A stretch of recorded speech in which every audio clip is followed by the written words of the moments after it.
नमस्कार।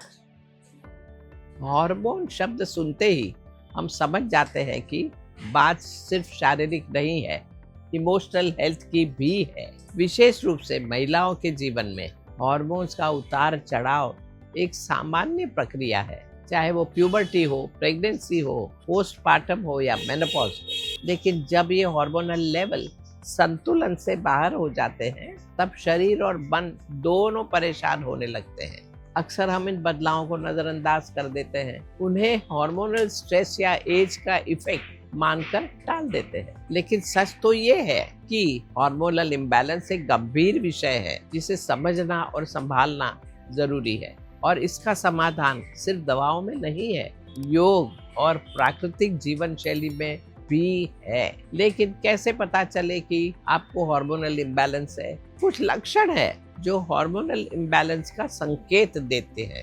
अचानक से वेट लॉस या वेट गेन, डिप्रेशन और एंजाइटी, फटीग यानी शारीरिक थकान, इंसोम्निया या नींद ना आना, इनफर्टिलिटी या इररेगुलर पीरियड्स, लो लिपिडो, एपेटाइट में बदलाव और पाचन संबंधी समस्याएं। बहुत सी महिलाएं जो योगा इंस्टीट्यूट में हार्मोनल इम्बैलेंस को मैनेज करने आई हैं, उन्होंने इन सभी समस्याओं में राहत पाई है। योगिक टेक्निक्स जैसे आसन, प्राणायाम और मेडिटेशन, इनसे हार्मोन्स में अच्छा संतुलन आता है।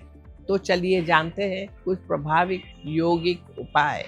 पहला, हार्मोनल बैलेंस के लिए 3 जरूरी आसन।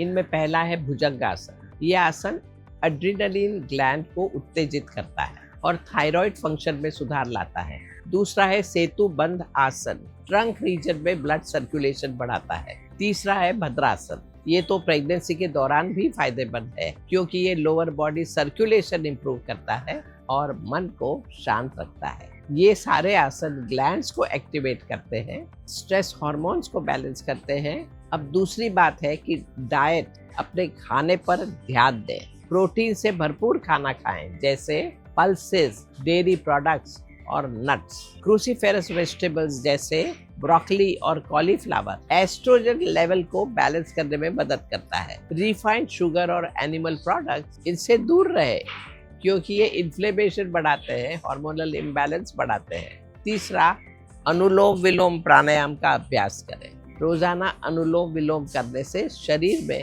हार्मोनल बैलेंस बना रहता है।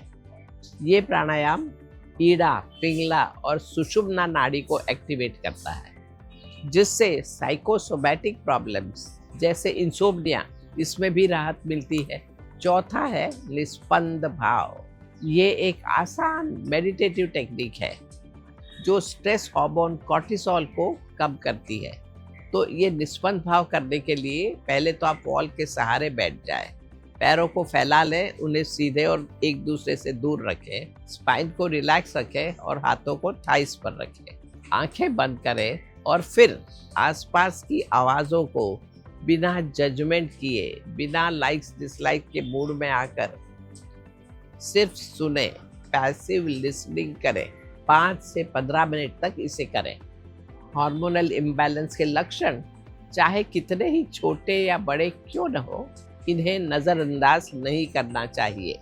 योगिक टेक्निक्स जैसे आसन, प्राणायाम, माइंडफुल ईटिंग और निष्पन्द भाव आपको न सिर्फ हार्मोनल बैलेंस देते हैं, बल्कि मन में भी शांति लाते हैं। आर्टिफिशियल हार्मोनल ट्रीटमेंट या सर्जरी शॉर्ट टर्म रिलीफ तो दे सकती है, लेकिन जब आप अपने शरीर के साथ जुड़ते हैं और अपने ही शरीर की भाषा को समझने लगते हैं, तभी से हीलिंग शुरू हो जाती है। अपनी हेल्थ की जिम्मेदारी खुद उठाइए, अपने शरीर को प्यार दीजिए, अपने हार्मोन्स को समझिए और एक बैलेंस्ड, एनर्जाइज्ड और आनंदमय जीवन की शुरुआत कीजिए। शुभमस्तु। नमस्कार।